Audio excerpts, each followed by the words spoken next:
Hello, everyone, and welcome to this training session brought to you by the Archivists of Religious Collections section of the Society of American Archivists.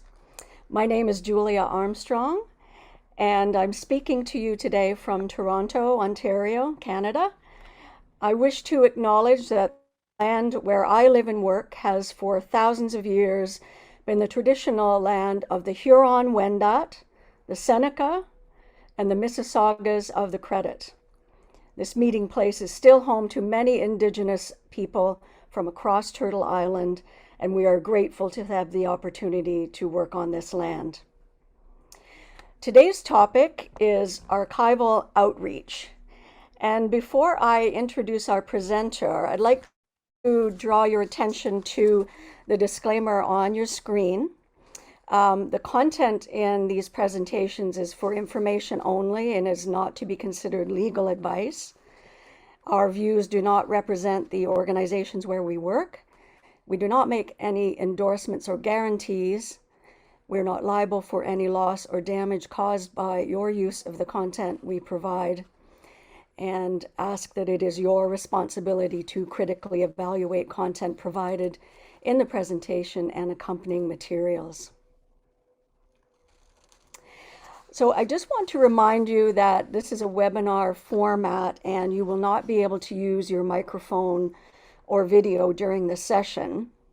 If you wish to access the closed captioning, please look at the bottom of your Zoom screen and you'll see the icon there, and under it you can click Live Transcript and enable auto transcription.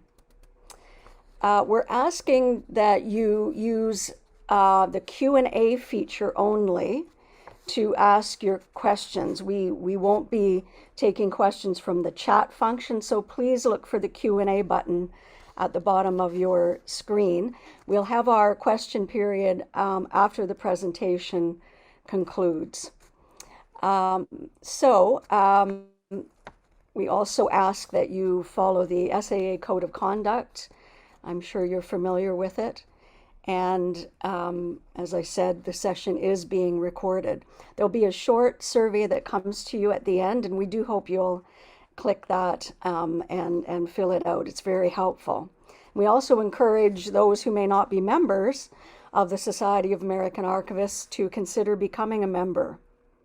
And a big thank you to the Congregation of the Sisters of St. Joseph in Canada for hosting this webinar. Now I would like to introduce our speaker today, Carey Pallister. Carey has worked as an archivist in military, municipal, religious, and school archives. For the past 12 years, she served as the archivist for the Sisters of St. Anne, a group of Canadian women religious founded in 1850 in Quebec. They built schools and hospitals there and in British Columbia, Alaska, Washington State, and Massachusetts. During Carey's tenure with the sisters, outreach was a priority, and she was able to develop several unique ways to reach a number of community groups as well as a wider audience through talks, tours, social media, and 2 educational trunks nicknamed the Holy Rollers. Carey recently left Sisters of St. Anne, and she now runs her own archives consulting business called About Time Archives Services from her home on Vancouver Island, British Columbia. Welcome, Carey. We look forward to learning from you and being inspired by your experiences and advice. Thank you. Thank you very much, Julia. Oops, sorry. Dear, now I've done it. Welcome, everybody. It's sort of a strange experience not actually being able to see you, talking to to you. I'm talking to my screen. First of all, I'd like to acknowledge that I'm really grateful to be able to live and work on the beautiful ancestral lands of the Malahat and Cowichan peoples. So I'm talking to you from Vancouver Island in British Columbia, in a rural area just north of Victoria. So before I begin, I just want to preface by saying that I have never shown so many photos of myself to anybody in a presentation. I tend to avoid both photos and talking about myself, but these are merely to illustrate some of the outreach activities that I have done over the years. So way back in 2013, two colleagues and I, we gave a presentation, actually a workshop at a conference on creating displays in tiny spaces.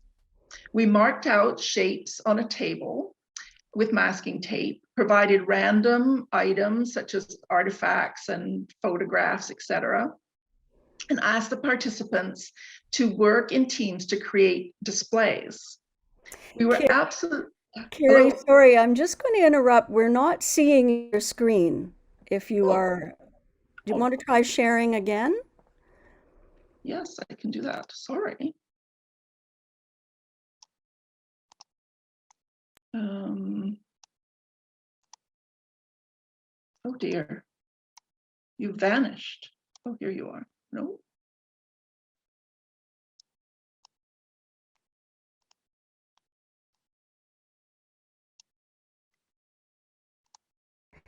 We're just seeing you and my box and Mary Grace's. Here we go. It looks like see it now.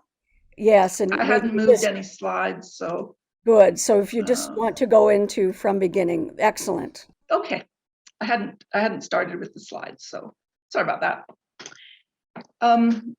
Anyway, we're absolutely amazed by the imagination and creativity of the entire group. It was the most popular session at the conference. And according to the feedback, everyone really enjoyed it and had fun. But the most amazing thing about it was people are still talking about this. So this was 2013, and colleagues will still come up to me at a conference and say, "We so enjoyed your presentation on outreach.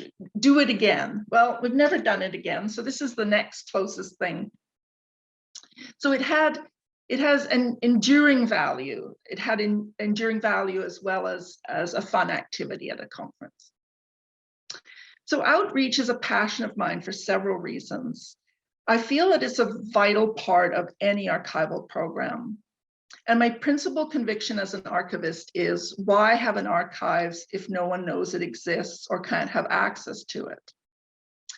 Religious archives are often perceived by the public as having secrets and hiding information. And outreach is a really good way to sort of debunk these myths. Of course, you have in your archives records that are confidential and governed by privacy and canon law, etc. But you also have in your collections a variety of artifacts, art, photographs, textiles, plans, and ephemera that are available to you to share and to use to keep your story alive. To tell a story of your community or your diocese and the amazing men and women who gave their lives to education, healthcare, social services, and so many other works. So I'm going to get off my soapbox now, and I just want to mention briefly, show you a static versus dynamic outreach. So on my first slide here is a photo of a cabinet, which is extremely static and at first glance a little bit boring. However, I used this for a very specific purpose, and that was teaching non-Catholics about the accoutrement of liturgy and other rituals. So a lot of Catholic rituals are completely foreign to many people, and they've never heard of a pyx or a ciborium. So this was a way for me to sort of illustrate some of those. One of my favorite things is in the top right-hand corner is the sick call set, the mini altar that the priest could bring to a hospital room or the home of somebody who was dying. And people were absolutely fascinated by this. So this was a very static way to educate.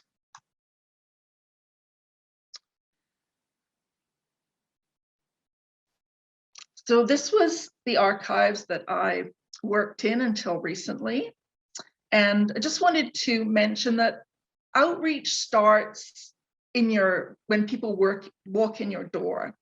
So everything that was displayed had a specific purpose to engage people. And we were located within a public archives, and people would look through the window because they were so interested in what was what was in the archives, and I would let them in. And of course, then that's when your outreach starts, your initial conversation with somebody. And even just talking to people in the grocery store, where do when the topic of where you work comes up, that's where you start to engage people and people are interested in what you do. So I'm going to talk about the following things: cooperative endeavors, the Holy Rollers, public engagements, talks and tours, social media. I'm going to show a video, maybe part of a video. Again, it's me, so I'm not so sure about that, but we'll see, and other cool stuff.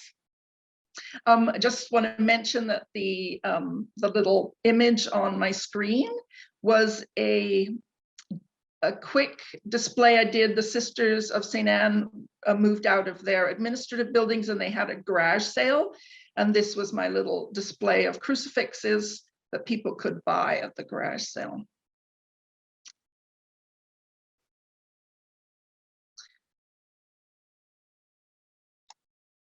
So in 2018, the Sisters of St. Anne celebrated their 160th anniversary of arriving in Victoria, British Columbia.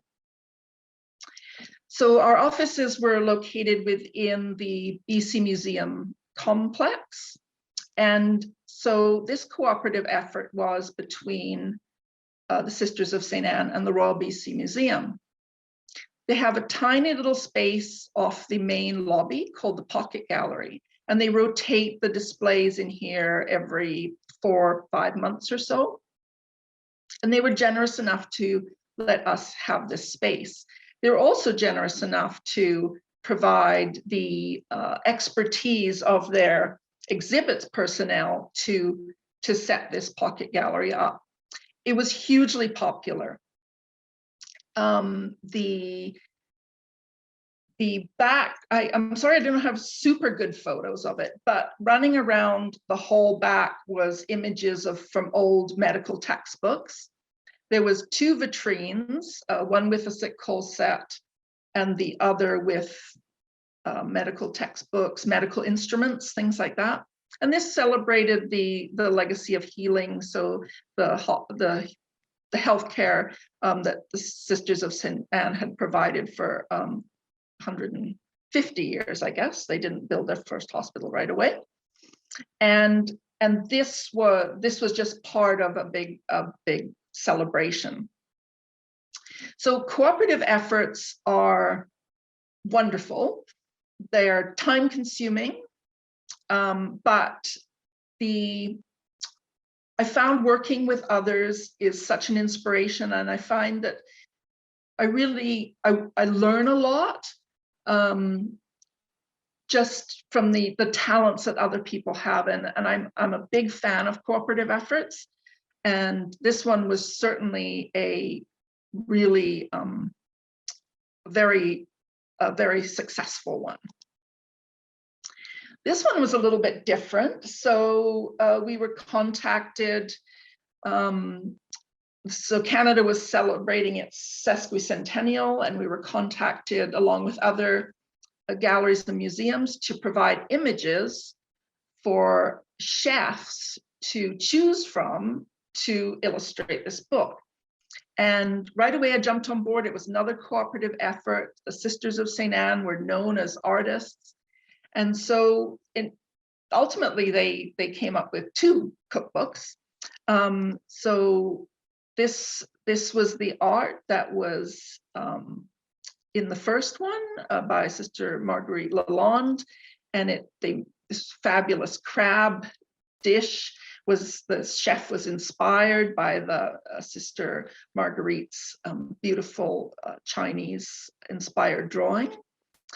And then the second one, they used 2 Sisters of St. Anne images. I've only picked one here, but this inspired a PEI mussel dish.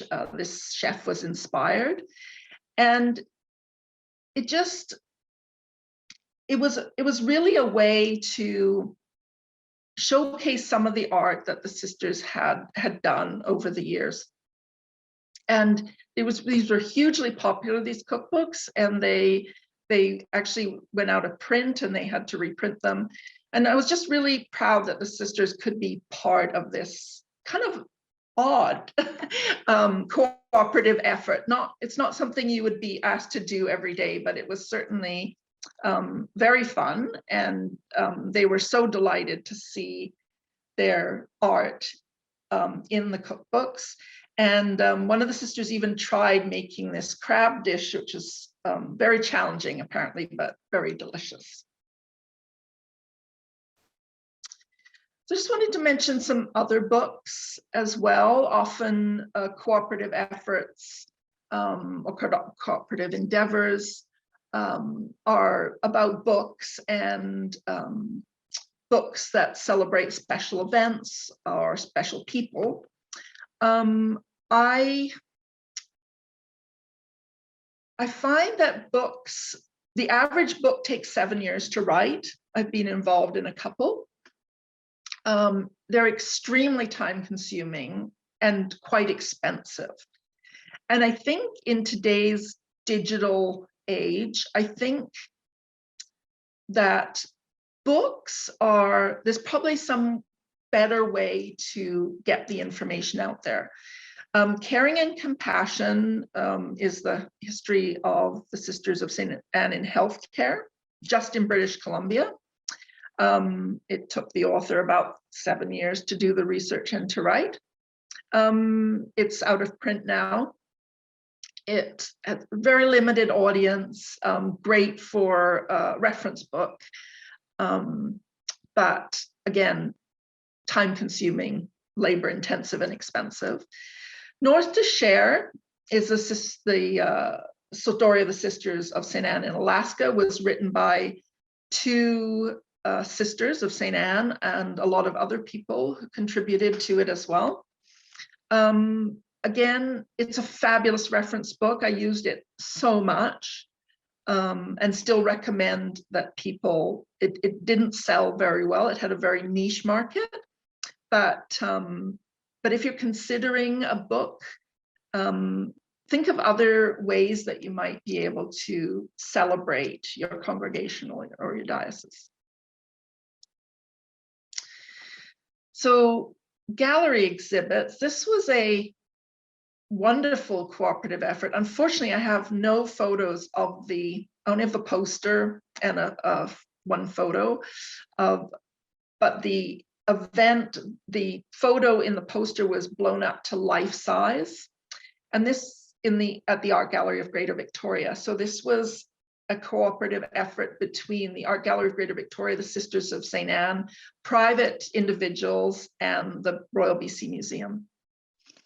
It was one of those events that people still talk about, one of those exhibits. And in addition to really showcasing the art of the sisters and their students, as well as we had many artifacts such as molds that they used for drawing.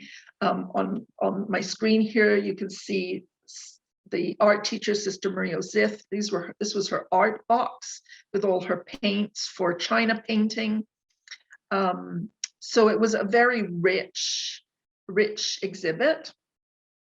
At the same time that this was going on, we also had an additional exhibit of sisters, the contemporary sisters' art at their former provincial house that's now a National Historic Site, called Art and Soul. So this one was Nurturing the Creative Spirit. The other one, so people could go from one to the other or on different days. I also did a lecture at the opening, and it was the talent of the art gallery exhibit people was again inspiring. We just supplied the content, the photos, the artifacts, and they put it together. Really amazingly visually wonderful. So I can't say enough about cooperative endeavors. I just feel that everyone comes out of it really learning something. The Holy Rollers.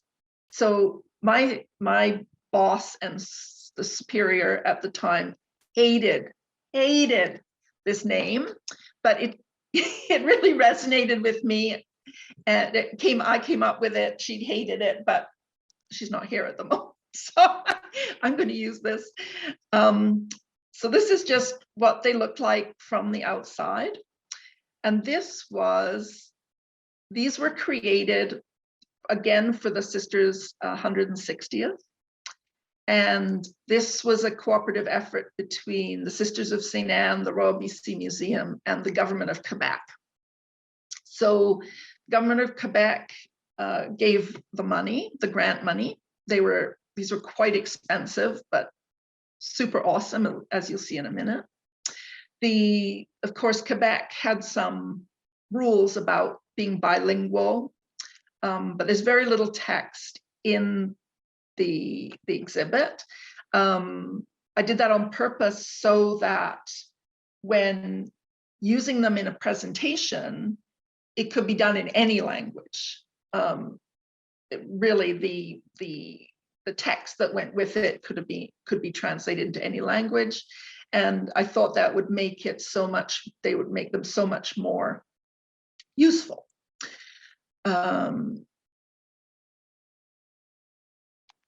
So I did one for sisters in education and one for sisters in healthcare. I wanted these to be interactive. So I wanted people to be able to touch and get up close and see. And it all came together because of the brilliance of one of the exhibit specialists at the museum. So again, I had the idea, I had the content, but I didn't have the skills to put it all together. She came up with the idea of the little flip out desk. And you can open it up. She created the little ink pot. We had pens. You can take the bell out and ring it. And plus, it has a screen. So I was very keen on the screen. And actually, a researcher funded the screens when he found out what I was doing. You can put scrolling photos, you can put video, and it just added to it. I'm a huge fan of screens, as you'll find out in a minute. And this is just a little detail, again, sisters teaching textile working, and just some little objects, and sisters actually doing the textiles, sisters teaching art, etc. So there was a whole sort of spiel text that went with this, and in both official languages, and enjoyed by many. One of the stipulations of the grant was they couldn't be shown to school groups, but I showed them to school groups because why not? This is the medical one. I don't know which is my favorite. I can't choose. I love them both.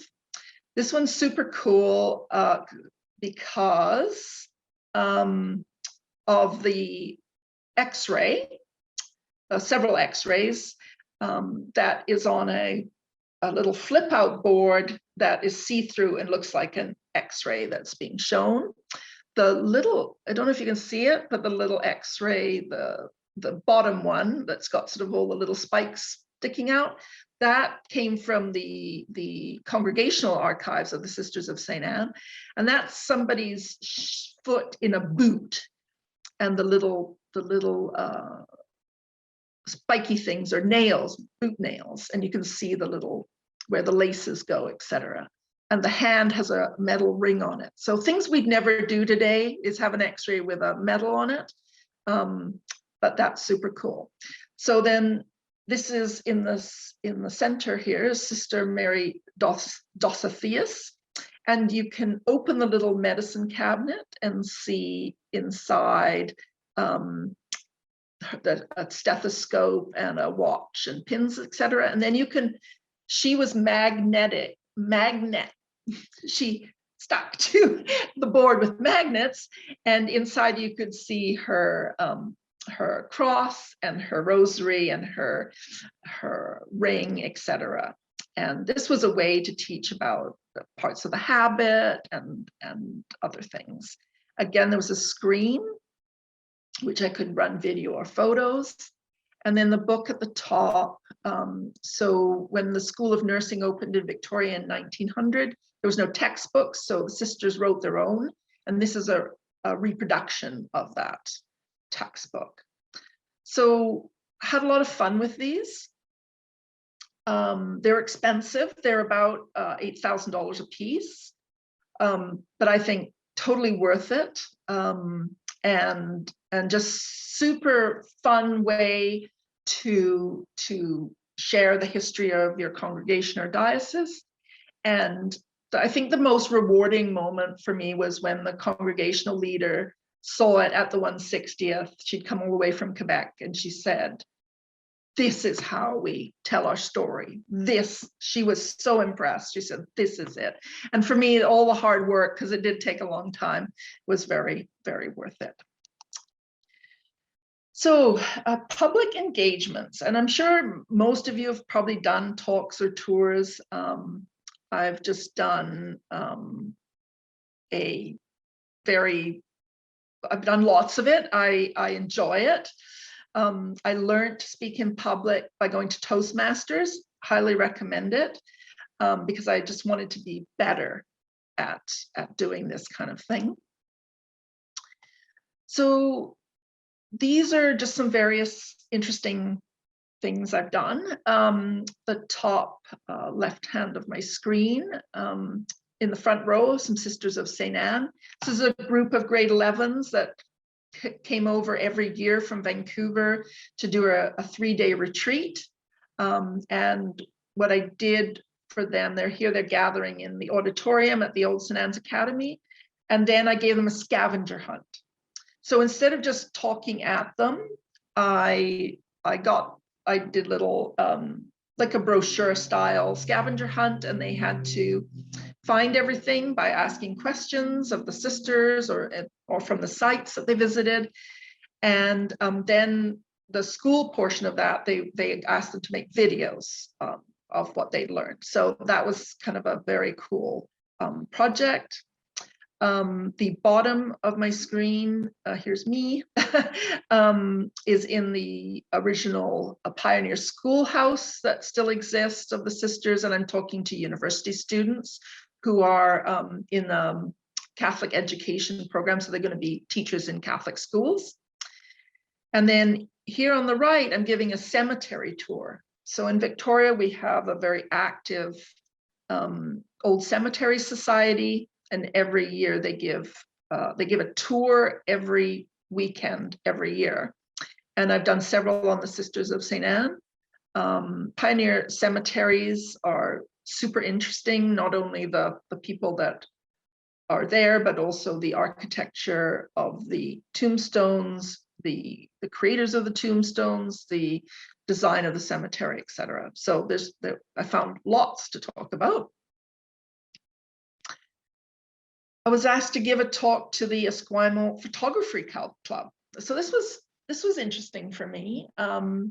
One of the sisters of St. Anne had been a photographer, and we had her camera, photographs that she'd taken.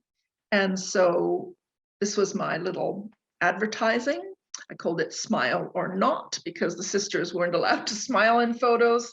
The impact of photography on the lives of the Sisters of St. Anne. So different topics that you can tie into what you have in your archives. Just super interesting that the photographers were fascinated. I don't know that much about photography, a little bit, but they were quite interested, so that was nice. I was asked to give a presentation to the Embroiderers Guild of Victoria. I didn't know there was an Embroiderers Guild, but you can see all the lovely ladies at the talk. The Sisters of St. Anne were amazing textile workers. So they did tatting, lace making, what else did they do? Tufting, hair work. On the right hand side, you can see painting on silk for some vestments. And so not sort of your usual group that you would address, but very, very popular. Sisters always came to my talks, and it was lovely to have them there. So another really great way to do outreach is to let others use your space while you're there. So this is, on the left was the executive of the St. Joseph School of Nursing alumni. They love to have their meetings in the archives. I was always there, of course, and sort of participated, because they were usually planning an event and they wanted to see some photos or some documents. So that was always really fun. And then on the right, some of those same nursing former nurses graduated from the program. I encouraged them whenever they had a reunion to come to the archives and share some of what we had in the archives with them. So these are all sort of dynamic ways, rather than that static sort of display that I had. These are sort of dynamic ways to engage people. Here's a static one. It was an open house. I just put random things on the archives table and let people walk around. People were interested. It was nothing too taxing, but I was able to engage with people and answer lots of questions. Did a lot of individual tours. Oh, sorry, let's go back. How do we go back? Oh, there. Some really, really individual tours. So the one on the left was a gentleman. He was the nephew of a sister of St. Anne, and he was the first person from his family to ever come to the West. So his sister had, his aunt, sorry, had been a sister in the West for 50 years, and he wanted to follow in her footsteps. This is in the background, St. Anne's Academy, now on the National Historic Site, and he was just delighted that to just be able to see where she lived and where she worked, and that was a very special tour. So was the one on the right. This gentleman came from Holland. His uncle, great uncle, I guess it's his, yeah, great uncle, was a priest in this area, and he had built a very strange fountain on the grounds of St. Anne's Academy. And I learned, so it was a battleship fountain, which is sort of not in keeping with with a peaceful place. But I'd learned from the great nephew that he'd also built one back in Holland. But this fountain's amazing. It's just a ruin now, but it had a castle, and it shot water out of cannons, and it's quite interesting. But just these individual connections just really were very special to all parties. Okay, let's talk a little bit about social media. So for Sisters of St. Anne, I had both a Facebook page and I had an Instagram account. Both had to be shut down for reasons I won't go into anymore, so they're not active. These are just some screenshots. But my biggest fan base, so I think social media is a fantastic way to reach out to the world. And I know that because my biggest fan base for this Sisters of St. Anne page was from Alaska. So the sisters had a number of schools and hospitals in Alaska, and the First Nations in Alaska loved the Sisters of St. Anne and still have extremely, extremely fond memories of them. We have lots of photos in the archives and lots of artifacts. And this was such a great way to reach a group of people that could never probably come to Victoria to the archives. And I really enjoyed the interaction, and they gave me information. It was just such a great communication tool, I guess. These are just two examples. I just chose Alaska. It shows the farming that they did at their schools and the beautiful work they did with skins of various animals. And here's another one. I sort of chose American themes just because I'm talking to you. So I did a post just on Americans. It was quite popular. There was a lot of children who came to school up here, to boarding school from Washington and Oregon, and from further afield.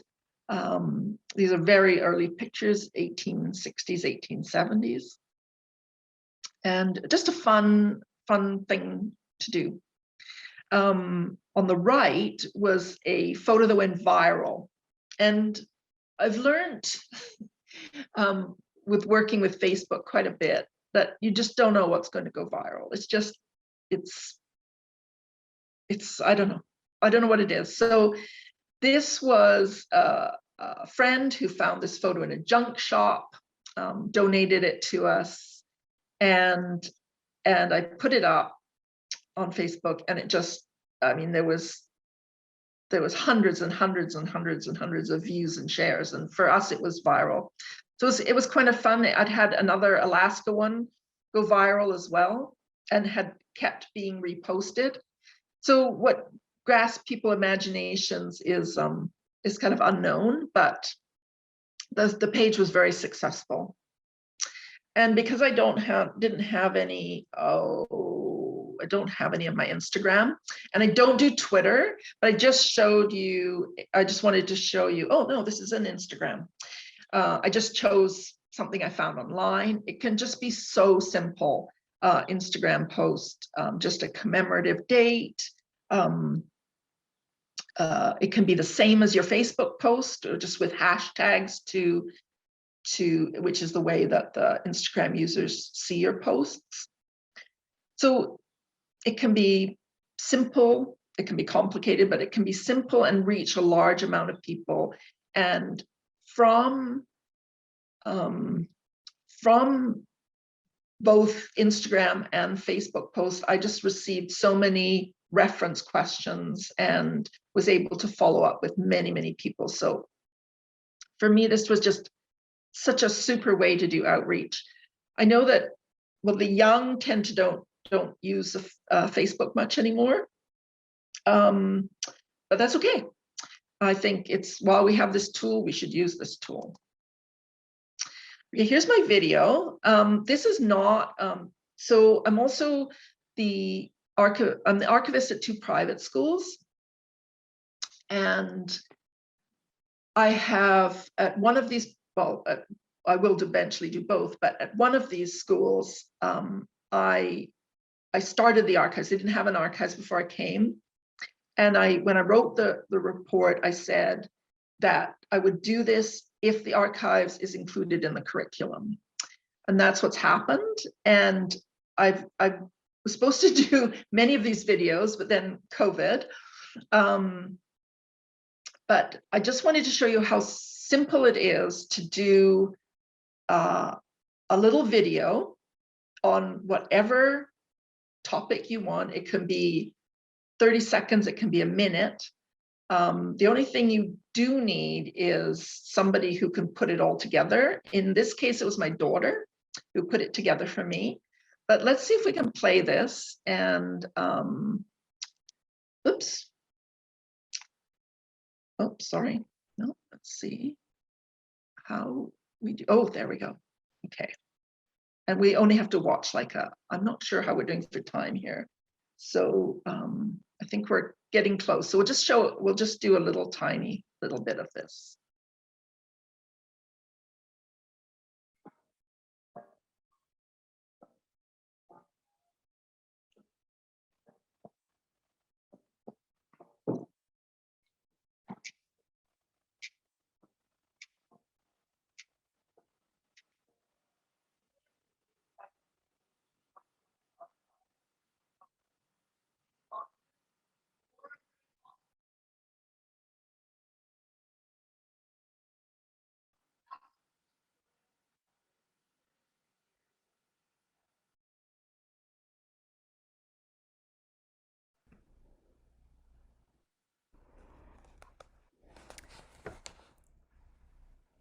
Unfortunately, we're not hearing the sound, Carey. Oh, I okay. don't know, All maybe right. I'm hearing a little bit of it. I'm wondering if you need to turn up volume or something.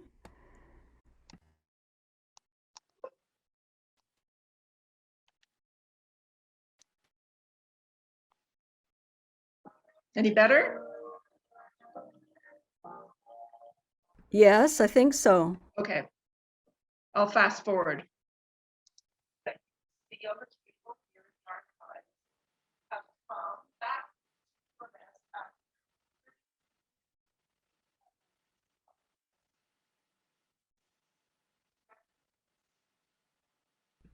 Well, it's cutting out again. Okay. We're All not right. hearing it. All Maybe right. could we share this with folks later, maybe? Okay, yeah, it's on YouTube, so yeah, it's easy to share. Great. Okay, let me just go out of here then. Okay, so anyway, it was just I just want to try to show you it just really, it can be quite impactful to do a little series of videos to reach a wide audience, and you can put them up on YouTube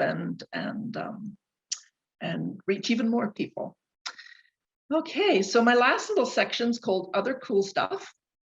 Things you might not have thought of, but projects I've been involved with.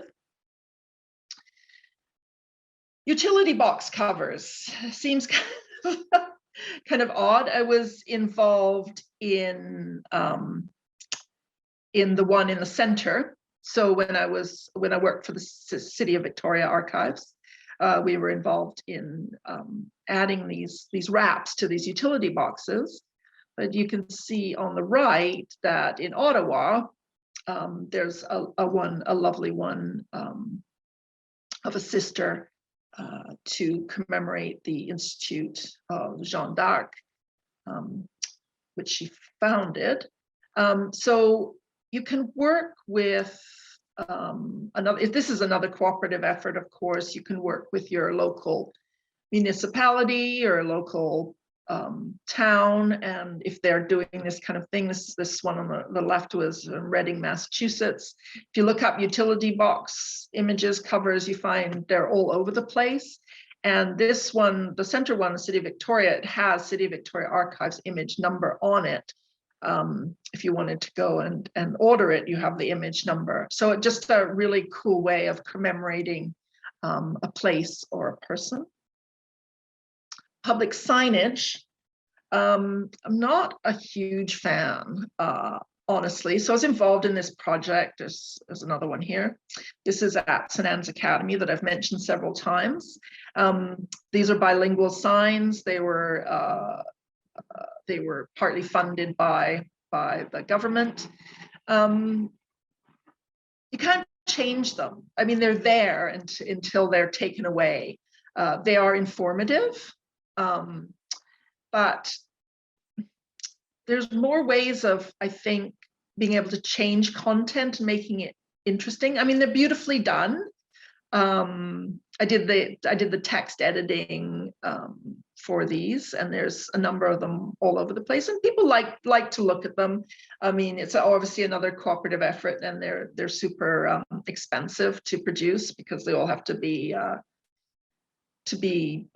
graffiti proof, etc. But yeah, I mean, I don't have a ton of stuff to say because I'm not a huge fan, but so screens, I'm a huge fan of screens. This is just one I pulled off the internet. Welcome to the library. I'm encouraging them to have them at the schools that I work at, because you can change content. You can have a something archival in amongst other notices, but you can, I've suggested this many times in instances like at the School of Nursing that no longer exists, but there is a place where they have a display.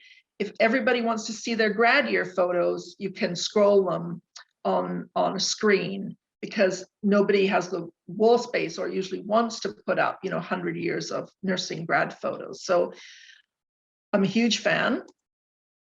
And these, I'm not promoting Amazon here at all, but I just wanted to show you that they're pretty inexpensive. So this is a 10-inch digital frame. I've used digital frames in static exhibits quite a bit. You can put music, video, photos on these and have a really nice little outreach package for very little money. And I just like the ability in outreach to change the content for your audience. History pin. I don't know if you've heard of history pin. I used it for Sisters of St. Anne. I just picked an Alaska one here. You write a little blurb, put a photo up, put your number on it, and the history pin provides a map of where it is. I did history pin for all the Sisters of St. Anne schools and hospitals, but it's free, easy, and anybody looking at history pin can access these images. So that's another fun thing. I think we're probably really running out of time here. QR codes. So I'm quite a fan. Using them in archival or museum exhibits because they're free. And that QR code can direct you to all kinds of additional information. So say all you have space for is a photo of a church and a little description, and you have a QR code, you can have the whole history of the church behind that. So anyone with a smartphone can just click the QR code and get all that additional information. So it could be about a person or whatever you want it to be. So lots of museums early on, when QR codes in the mid-90s, QR codes sort of became available to most people, and museums glommed onto this. They thought this was great. This has apparently, museums are moving away from it, but I'm still a fan for archives because it engages the younger generations, and I think that's super important. And it's something that I try and do in my archival work, is engage the next generation of archival users. So those are my slides. That's my presentation. And I thank you so much. Even though I can't see you, I thank you very much for listening. And I'm super excited for questions. Wonderful, Carey. Oh, thank you for that wealth of inspirational ideas. And we do have some questions in our last few minutes.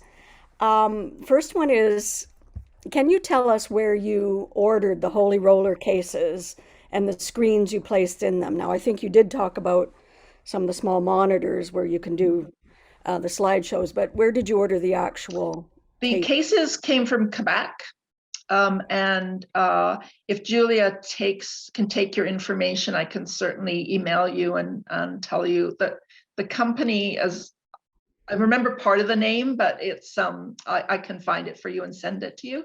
Okay. But any company that makes cases for movie equipment, that kind of thing, will make those kind of cases. So you can do a kind of a search for that. Wonderful. Okay. We have a question, person who started social media pages for her Catholic College archives in October, and she's grown from 0 to 570 followers in just 6 Yes, months. yes. Awesome. And That's she's quite a wondering, feat. yes, she's wondering how she could expand that further. How do I get groups who might not be directly affiliated with my organization to find our materials? That's a really, really good question. And it's, I mean, as you know, it probably, I mean, 500 in a few months is amazing. Again, can you give your information to Julia, and I could get back to you, because it's such a huge topic. And yeah, I'd like to spend more time on it than just the few seconds I have now. So that would be great. That's great. If folks want to put their email address in a direct message to me, or to host and panelists, I can collect those and send them to Carey. All right. And this is a question I had actually from Wendy. All excellent ideas, thanks. I'm wondering about the time commitment to do some of these initiatives. I suspect many of us work in small archives wearing many hats. So how did you carve out time for these outreach initiatives? And like approximately how much of your time would have been spent doing outreach? Yeah, another excellent question. Yeah, so I was the only person in the archive, so I was army of one. The 160th, for which I did the biggest projects, was a priority for the sisters, and so basically probably took me 2 years to do of planning and research and construction and all that. So it is a huge time commitment. That's why I'm fond of things like social media, because you can do a whole bunch of them together and then schedule them to be uploaded. So you can just carve out, on Monday morning, I'm going to do 10 posts, and they'll do for the next 10 weeks or 20 weeks or whatever. I really like that feature of Facebook. As an administrator, you can do that. Also, screens and things like that. There's a lot of impact for a little amount of time. But yes, you're right. Everything takes time. And I just made it a priority. The sisters were huge supporters of it, and gave me the leeway to give the talks, gave me just blanket permission, tell our story. And but yeah, any kind of thing that you do like this, of course, is going to take time. Yeah. Right, right.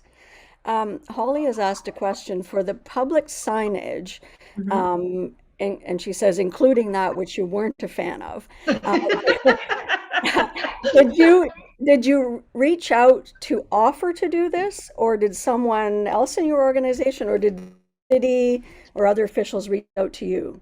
Oh, you mean for the utility boxes or so the Well, I utility, think she might mean the the ones that like sit large signage. Yeah, so I work closely with the staff at the National Historic Site. So it was their initial project, and then because I work closely and I have the archival records and the knowledge, they reached out to me.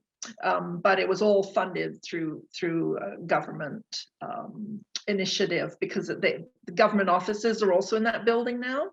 So I think they just wanted to do some sort of public acknowledgement of the sisters building the building and being there for in that particular building for 150 something years. So yeah, it was not me that initiated that one, nor the utility boxes. That was when I worked for the city of Victoria, the city engineering department initiated that one and just asked for the content, etc. So yeah, I hope that answers your question.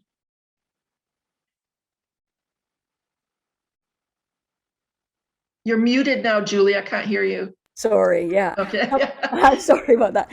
So just a couple minutes left. If anyone wants to pop another question in the Q&A button. I wanted to ask you a little bit more about the archives being put on the curriculum. Right. So were you were teaching about primary sources and that kind of thing? Absolutely, yeah. So it's absolutely fantastic. So I just recently, like last week, spent the whole week with grade 8s. So they're the school that the Queen Margaret School was it was a centennial last year. So history is very much in the mind of everybody, and their project was to find an aspect of school history, research it using primary sources. So that was my part of it, and then they had to make a 1-minute video about whatever they picked. So I'd met with the teachers first, and this is what we have a lot of information on. These are some interesting topics. I mean, the school has a air raid shelter from World War II, and has a historic chapel, and so it has a swimming pool. So it has lots of interesting features.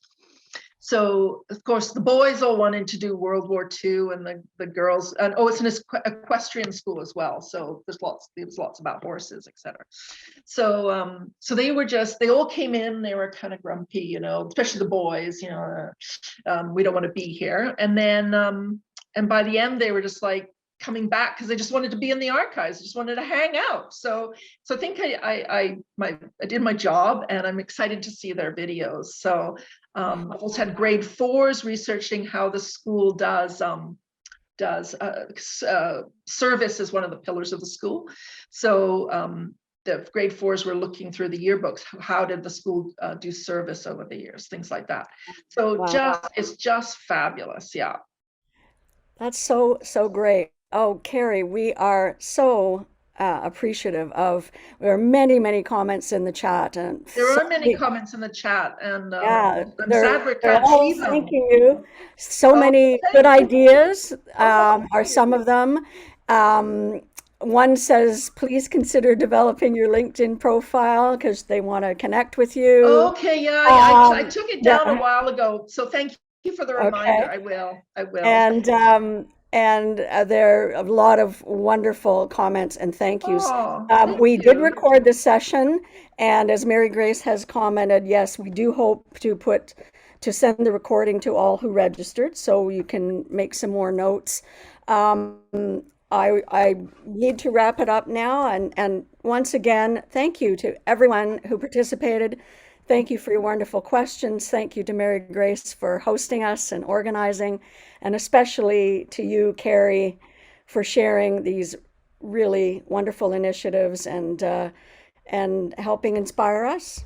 Oh, well, you're very welcome, and please don't be shy to email me.